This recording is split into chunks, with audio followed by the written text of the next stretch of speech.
நம்ம எல்லாருமே லைஃப்பில் கோல்டை ஒரு வாட்டியாச்சும் யூஸ் பண்ணியிருப்போம். ஆனால் அந்த கோல்டு எங்கேருந்து வந்துச்சுன்ற விஷயம் நம்மளுக்கு பல பேருக்கு தெரியாது. ஸோ இன்றைக்கி இந்த வீடியோவில் கோல்டை பற்றின தேவையான சில இன்ஃபர்மேஷன்ஸ் பற்றி நம்ம பேசலாம். வீடியோவை ஸ்கிப் பண்ணாமல் கடைசி வரையும் பாருங்கள். Welcome to MT tax.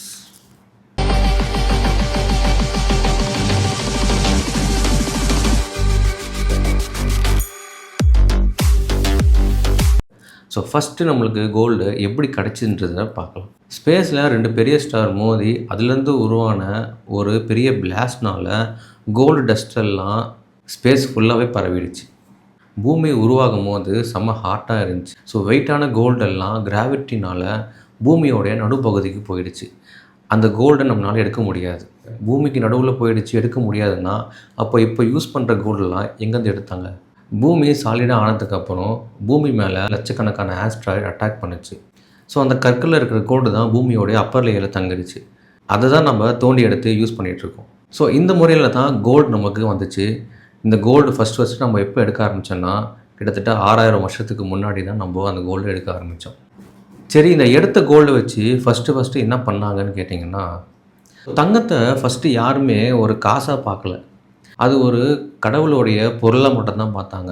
Gold எப்பவுமே மின்னி, அதாவது ஷைனிங்காகவே இருக்கிறதுனால கோயிலுங்களுக்கு கோபுரம் செய்கிறது, பூஜை பொருட்கள், சாமி சிலைகள் எல்லாம் தங்கத்தை வச்சு தான் செய்ய ஆரம்பித்தாங்க.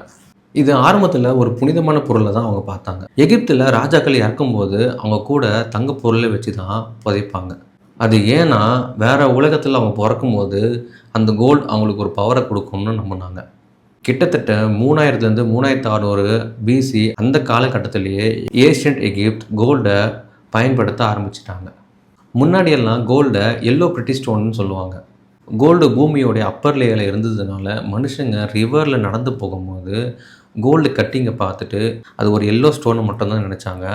அது அவங்களுக்கு உருக்க தெரியாதுன்றதுனால அதை வச்சு அவங்க எதுவுமே யூஸ் பண்ணல.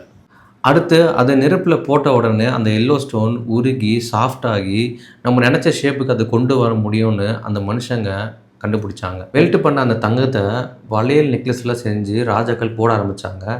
இது எப்பவுமே துருப்பிடிக்காமல் ஷைனிங்காகவே இருக்கிறதுனால அதோட வேல்யூ அவங்களுக்கு அப்போ தான் புரிய வந்துச்சு. இதெல்லாம் எங்கே யார் செஞ்சாங்கன்னு தெரியுமா? ஸோ முதல்ல பல்கேரியான்ற நாட்டில் வெர்னான்ற பகுதியில் தான் இது எடுத்தாங்க. எப்படி கண்டுபிடிச்சாங்கன்னா, பழங்காலத்து கல்லறைங்களெல்லாம் தோண்டி எடுத்தப்புறம் தான் இது உலகத்துக்கு தெரிய வந்துச்சு. ஸோ இதை செஞ்சது யாருன்னா ஏசியன் ரஷ்யன்ற மக்கள்.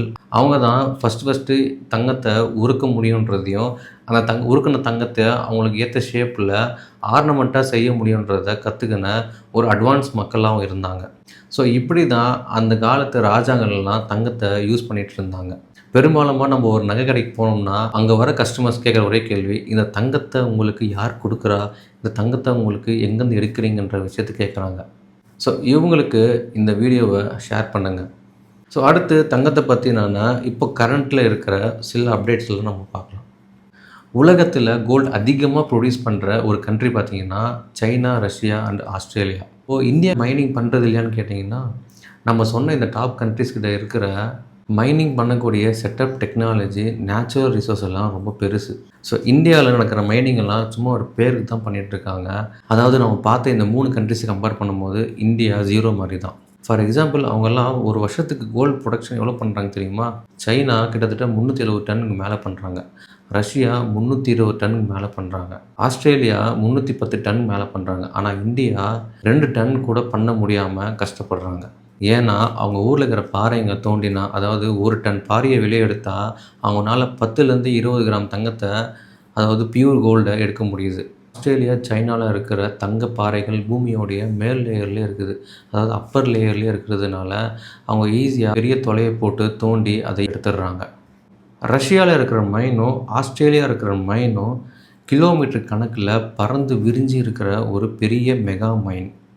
இந்தியாவில் இருக்கிற மெயின் பிரச்சனை என்னன்னா, அப்பர் லேயரில் தங்கப்பாறைகள் எதுவுமே இல்லை. கேஜிஎஃப் மாதிரியான இடத்துல 2லேருந்து 3 கிலோமீட்டருக்கு பிளாஸ்ட் பண்ணி உள்ளே போய் அந்த தங்கப்பாறையை மேலே கொண்டு வராங்க. 3 கிலோமீட்டருக்கு உள்ளே அனுப்புனா கிட்டத்தட்ட 60 டிகிரிக்கு மேலே வெப்பம் இருக்குது. அங்கே மக்களை உள்ளே அனுப்பி அவங்களுக்கு தேவையான குளிர் சாதனங்களில் உள்ளே அனுப்பி அதை மைன் பண்ணி வெளியே கூட்டிகிட்டு வந்து, அதாவது அந்த கற்களை வெளியே எடுத்துகிட்டு வந்து அதிலேருந்து தங்கத்தை எடுத்தால் அதில் வெறும் 2லேருந்து 3 கிராம் தங்கம் தான் கிடைக்குது.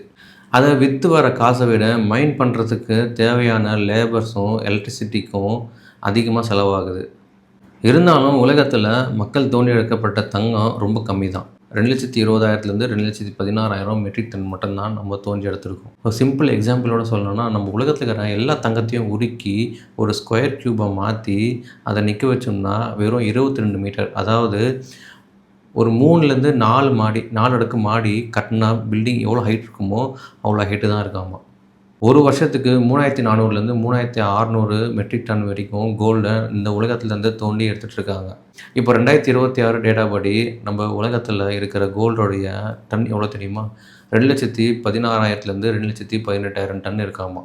ஃபஸ்ட்டு வந்து இந்த உலகத்தில் இருக்கிற எல்லா கண்ட்ரீஸ் கிட்ட இருக்கிற கவர்மெண்ட் கிட்ட 37,000 டன் வச்சுருக்காங்க.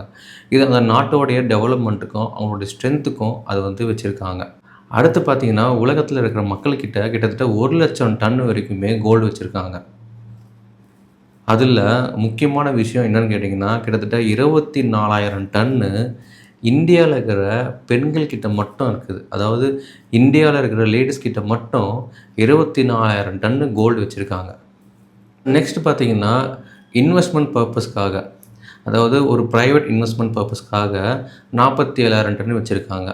இவங்க வந்து ஒரு பெரிய ரிச் பீப்புளாக இருக்கலாம், இல்லை ஒரு கம்பெனியை ரன் பண்ணுறவங்களா இருக்கலாம், ஒரு ப்ரைவேட் செக்டாரை ரன் பண்ணுறவங்களா இருக்கலாம். இவங்ககிட்ட ஒரு 47,000 டன் கோல்டு வச்சுருக்காங்க. ஸோ ஃபைனலாக இந்த மொபைல் டெக்னாலஜி, அதாவது செல்ஃபோன்ஸு, கம்ப்யூட்டர்ஸு, சேட்டலைட் ரெடி பண்ணுறதுக்கான கோல்டெல்லாம் பார்த்திங்கன்னா ஒரு 34,000 டன் கோல்டு வச்சுருக்காங்க. ஸோ ஓரளவுக்கு தங்கத்தை பற்றினான ஒரு முக்கியமான உங்களுக்கு தேவையான ஒரு சில இன்ஃபர்மேஷன்ஸ் எல்லாம் நான் உங்களுக்கு கொடுத்துருக்கேன்னு நம்புகிறேன். ஸோ இதை தெரியாதவங்களுக்கு இந்த வீடியோவை ஷேர் பண்ணுங்கள். உங்களுக்கு தங்கத்தை பற்றினான இருக்கிற தாட்டை கீழே கமெண்ட் செக்ஷனில் கமெண்ட் பண்ணுங்கள். நெக்ஸ்ட் வீடியோவில் இதே மாதிரி ஒரு இன்ட்ரெஸ்டிங் டாப்பிக்கோடு நான் உங்களை சந்திக்கிறேன். Until then, bye from MD Talks.